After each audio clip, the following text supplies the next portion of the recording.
Kamu ngerasa nggak sih, semakin kesini krisis biaya hidup makin dirasakan sama kita, masyarakat bahkan di seluruh dunia. Harga pangan naik, harga bahan bakar juga naik, hingga inflasi yang terus-menerus naik jadi nggak sebanding dengan gaji yang kita terima. Dari masalah-masalah dan ketidakpastian perekonomian kini, kita dan hampir semua orang berusaha mempertahankan keuangan atau membuka keran baru untuk menambah penghasilan, betul? Bahkan gak sedikit juga orang berharap ada cara untuk menghasilkan uang tanpa perlu bekerja keras. Nah, momen inilah yang dimanfaatkan oknum-oknum gak bertanggung jawab untuk melakukan penipuan. Penipuannya pun dilakukan secara halus dan sangat meyakinkan karena modusnya investasi. Rasanya itu semua nampak sah-sah aja. Masyarakat cenderung gak ada menaruh rasa curiga dalam skema cepat kaya. Untuk mendapatkan uang secara mudah dan cepat dengan berinvestasi pada peluang finansial yang menguntungkan. Apalagi penawarannya dibawakan oleh segelintir yang mengaku orang kaya baru, influencer, atau orang-orang yang pernah flexing dari miskin ke kaya yang memamerkan kekayaannya. Kalau kamu dijanjikan akan kaya dalam waktu yang cepat, pasti rasanya segar bukan main. Seperti mendapatkan pil ajaib yang membuat kita cepat-cepat ingin telan agar menjadi kaya. Dan orang di luar sana pun rasanya juga ingin mendapatkan pil ajaib tersebut. Tapi nyatanya, gak ada pil ajaib yang benar-benar bisa buat kita jadi kaya raya. Skema cepat kaya ini terjadi gak cuma di Indonesia aja loh, tapi di seluruh dunia. Nah, di video kali ini kita akan bahas skema-skema cepat kaya apa saja yang seringkali menjebak konsumen. Tapi sebelumnya, jangan lupa subscribe, like, komen, dan share ke orang yang kamu sayangi agar nggak kejebak skema-skema berikut ini. Skema cepat kaya lewat investasi. Kamu pasti pernah dengar skema Ponzi.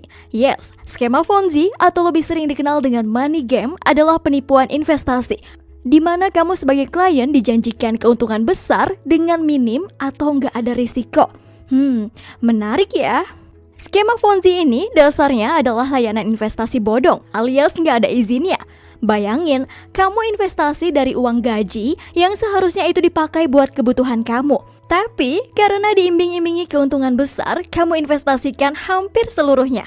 Bukannya untung, justru malah buntung. Yang terjadi malah uang kamu nggak balik. Karena dasarnya, kedok sang manajer portofolio ini menjanjikan high return atau balik modal yang tinggi jika sang investor menanam modal. Lalu, ketika sang investor meminta uang mereka akan dibayar dengan uang yang masuk dari investor lainnya. Dan ini terus berlanjut, serem juga ya. Skema Ponzi paling terkenal dilakukan oleh Bernard Madoff. Dikutip dari CNBC Indonesia, Bernard melalui Bernard L. Madoff Investment Securities LLC mampu bangun jaringan investor dan mengumpulkan hampir 5.000 klien yang berinvestasi ke dalam akunnya. OJK-nya Amerika menilai total kerugian yang dialami sekitar 929,5 triliun rupiah. Dan ini merupakan penipuan bermodus investasi terbesar di Amerika sana. Di Indonesia sendiri, kita juga pastinya menolak lupa kasus binary option atau melibatkan para influencer yang penggunanya dijanjikan mendapatkan keuntungan sebesar 85% dari hasil pemeriksaan. Para kliennya diduga mengalami kerugian hingga 3,8 miliar rupiah. Skema cepat kaya lewat judi online. Pandemi memang sudah berlalu, tapi akibat dari wabah COVID-19 itu membuat sejumlah orang di Indonesia menjadi jenuh dan hilang pendapatan.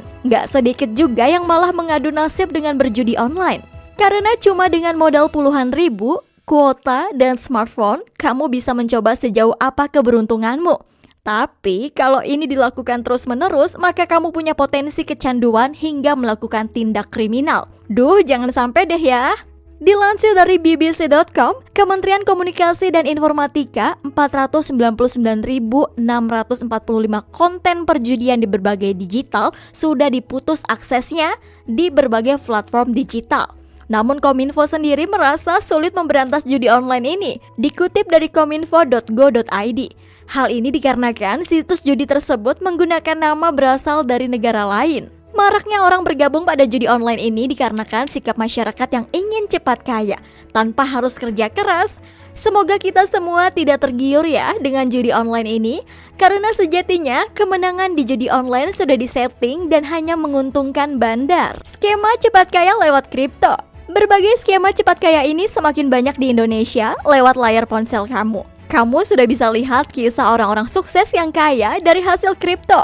Dari hal ini, kita atau masyarakat di luar sana merasa ingin mencobanya, bahkan takut ketinggalan gak bisa coba kripto atau bahkan jadi FOMO, fear of missing out. Walaupun sebenarnya kita sendiri belum memahami apa itu kripto dan apa sih risikonya. Diketahui dari situs Kementerian Keuangan Republik Indonesia, kripto merupakan mata uang virtual yang keamanannya dijamin oleh kriptografi dan didistribusikan melalui berbagai komputer. Teknologi yang digunakan kripto adalah blockchain. Akan tetapi, sistem ini berada di luar kendali pemerintah serta otoritas terpusat.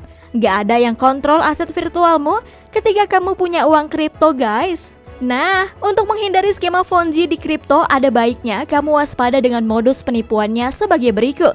Kamu diiming-imingi keuntungan besar dalam waktu singkat. Produk investasi yang gak jelas, ada baiknya kamu mengulik sistemnya sebelum berinvestasi. Kamu gak bisa narik dana. Kalau kamu ingin gabung kripto, kamu juga bisa baca kontrak analisis proyek tersebut. Apakah sudah terverifikasi? Pastikan proyek kriptonya punya media sosial dan website yang aktif dan tervalidasi ya. Skema cepat kaya robot trading. Selain bisa bantu investor untuk melakukan transaksi otomatis dan memantau pasar, robot trading ini seringkali digunakan untuk menipu korban investasi bodong. Modusnya, robot trading menjanjikan jaminan keuntungan setiap bulan. Di Indonesia sendiri, untuk badan usaha yang memiliki expert advisor atau robot trading harus dapat izin dari Bapepti dan disahkan oleh Menteri Komunikasi dan Informatika. Karena sejatinya robot trading ini hanya digunakan sebagai alat bantu untuk menentukan pilihan investasi dan kapan waktu untuk membeli. Jadi, harus ada user atau orang yang ikut mengambil keputusan. Ciri-ciri robot trading ilegal adalah selalu memberikan janji manis seperti pasti untung dalam setiap media promosinya dan berasal dari perusahaan ilegal. Kamu bisa mencegahnya dengan cek domain website mereka. Silahkan kunjungi situs resmi Indonesia Cybercrime Combat Center atau SC4ID. Di sana ada daftar penyedia layanan apa saja yang sudah terdaftar dan diawasi OJK. Selamat mencoba. Skema cepat kaya korupsi. Siapa yang gak pengen kaya raya dan bisa beli apapun yang kita inginkan tanpa melihat harga? Oleh karena itu, kita sudah gak heran lagi. Banyak orang-orang mencari alternatif cara untuk menjadi kaya. Salah satunya dengan korupsi. Skema cepat kaya satu ini memang masih jadi primadona bagi sebagian orang, terutama para pejabat publik. Korupsi ini pun tak lekang oleh waktu dan selalu ada. Bahkan ini sudah ada di zaman Mesir kuno hingga Romawi. Pada saat itu pejabat mengambil keuntungan dari harta rakyatnya. Akibatnya perlahan tapi pasti kekaisaran itu pun runtuh dan politiknya pun kacau akibat korupsi. Bayangkan jika itu terjadi pada negara kita. Perlahan tapi pasti Indonesia akan hancur karena koruptor yang menggerogoti keuangan negara. Cara kaya lewat skema korupsi ini tidak kita rekomendasikan ya.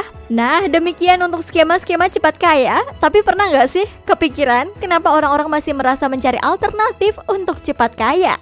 Dilansir dari validnews.com, Kiki selaku Kepala Eksekutif Pengawas Perilaku Pelaku Usaha Jasa Keuangan Edukasi dan Perlindungan Konsumen OJK mengatakan faktor yang menjadi orang ingin cepat kaya adalah menjamurnya the casino mentality, yaitu keinginan cepat kaya dengan cara yang mudah dalam waktu cepat tanpa harus kerja keras dan memikirkan risikonya. Selain itu, rasa FOMO, takut ketinggalan, turut menjadi faktor seseorang ingin mencoba skema-skema cepat kaya tadi. Kiki juga menuturkan bahwa literasi kita terhadap finansial juga salah satu yang jadi faktor mudah ditipu oleh skema Ponzi. Masyarakat masih belum mampu membedakan mana jasa keuangan dan mana produk yang legal dan berizin. Kesimpulannya, kita harus bisa bedain nih mana aja skema-skema cepat kaya di atas yang benar-benar bantu kita untuk menjadi kaya dengan jalur yang baik dan minim risiko. Jangan termakan janji manis yang so good to be true atau overpromise, karena justru itulah yang biasanya modus penipuan. Ingatlah, semua yang kamu kumpulkan itu berharga. Jangan sampai salah berinvestasi yang jadinya membuat kamu kesulitan karena terjebak hutang atau menjadi miskin karena ditipu. Mari kita perbanyak literasi finansial dan semoga kamu yang menonton video ini pun dijauhkan dari modus-modus penipuan berkedok investasi ya. Oke, sekian video ini. Terima kasih telah menonton. Jangan lupa like, komen, dan subscribe untuk konten-konten menarik lainnya yang mungkin akan membantu kita menjawab salah satu pertanyaan penting dalam hidup. Kapan kaya?